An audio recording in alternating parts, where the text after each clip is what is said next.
Assalamualaikum warahmatullahi wabarakatuh. Perkenalkan, nama saya Zul Ahmad Holib, NIM 2520092.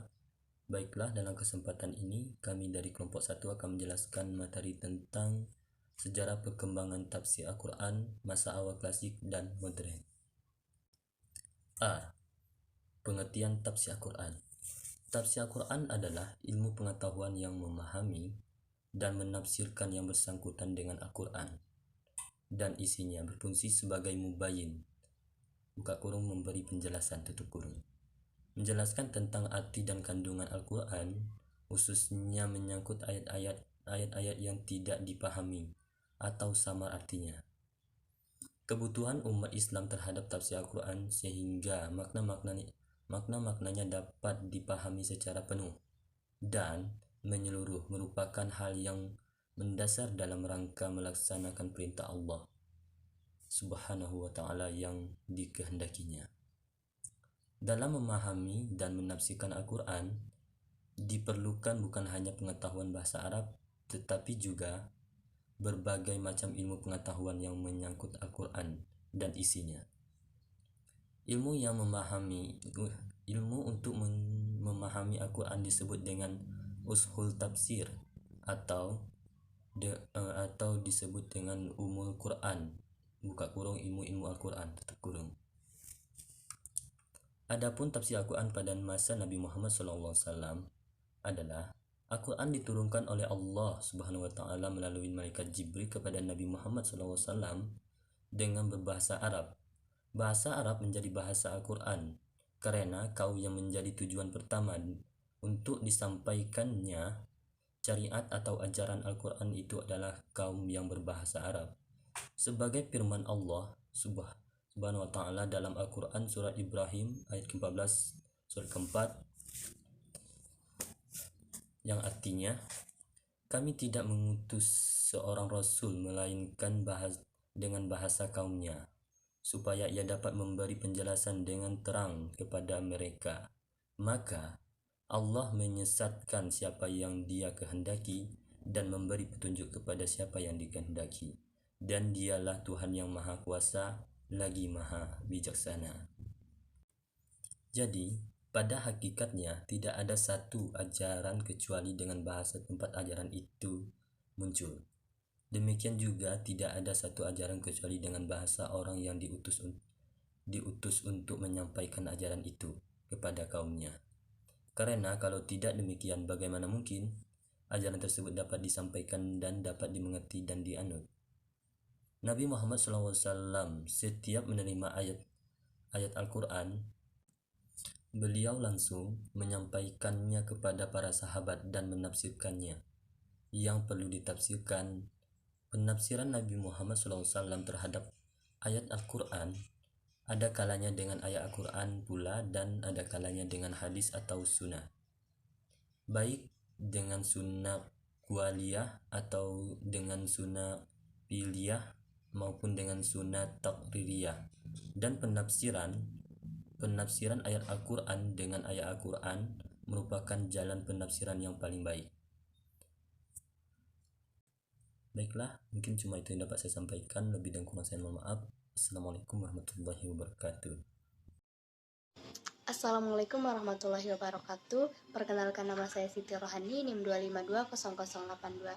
Baiklah, saya akan melanjutkan materi dari teman saya, yaitu bagian C.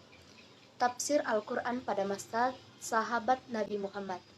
Sahabat-sahabat Nabi Muhammad SAW yang paling terkemuka dalam bidang tafsir terdiri dari 10 orang diantaranya, yaitu Abu Bakar As-Siddiq, Umar bin Abi Thalib, Utsman bin Affan, Ali bin Abi Thalib, Abdullah bin Abbas, Abdullah bin Mas'ud, Ubay bin Ka'ab, Zaid bin Sabit, Abu Musya al-Ashim, Abdullah bin Zubair. Empat orang pertama dari sahabat-sahabat tersebut pernah menjadi khalifah. Akan tetapi di antara keempat khalifah ini, yang paling banyak menafsirkan Al-Quran adalah Ali bin Abi Thalib. Mengapa demikian? Karena ia sangat erat hubungannya dengan Nabi Muhammad SAW. Dia menantu Nabi Muhammad dan dia juga belakangan meninggal daripada lainnya. Selanjutnya bagian D, Mufasir era tabi'in.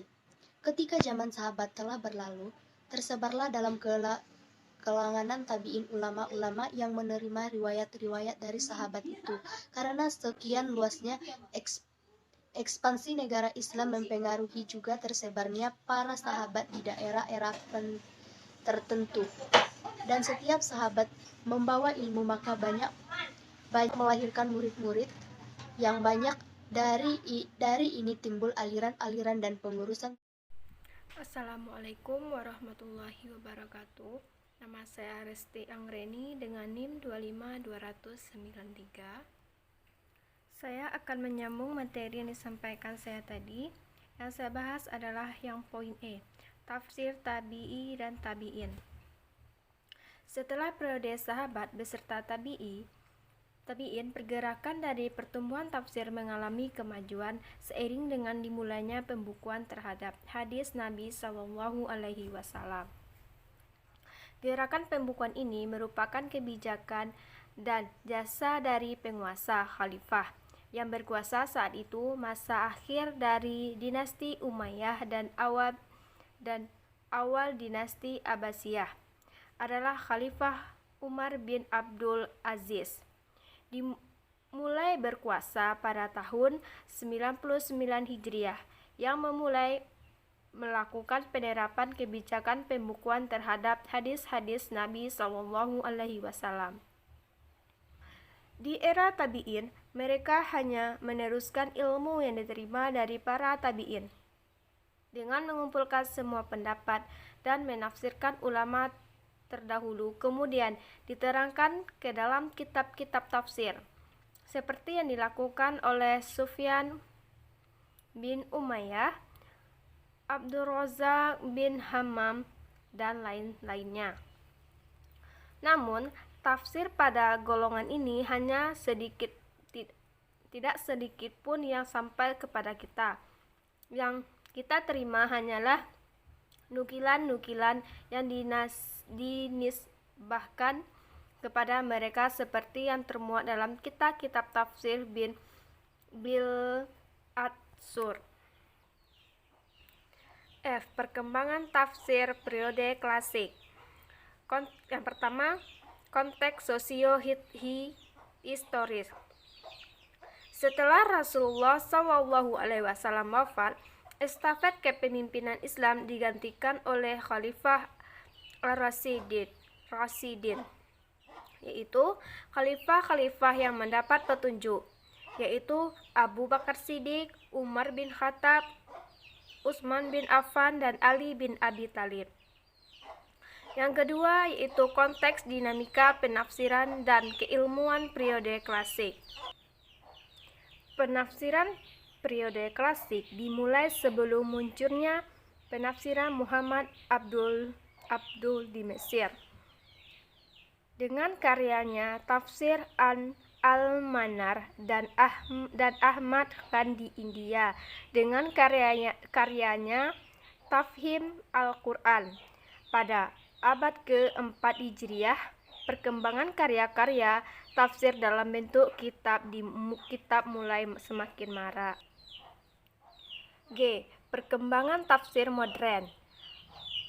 Pada abad ke-14 Hijriah merupakan era modern, yakni ketika perkembangan budaya umat manusia telah mengalami kemajuannya sangat besar.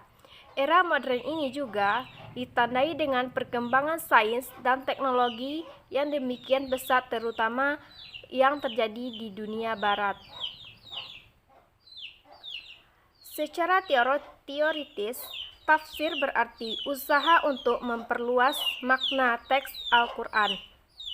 Sedangkan secara praktis, berarti usaha untuk mengadaptasi teks Al-Quran dengan situasi kontemporer seorang musafir. Pada pertengahan abad ke-7 atau 13 Masehi, terjadi penyerbuan besar-besaran tentara Mongol ke wilayah Islam seperti Samarkand, Burhana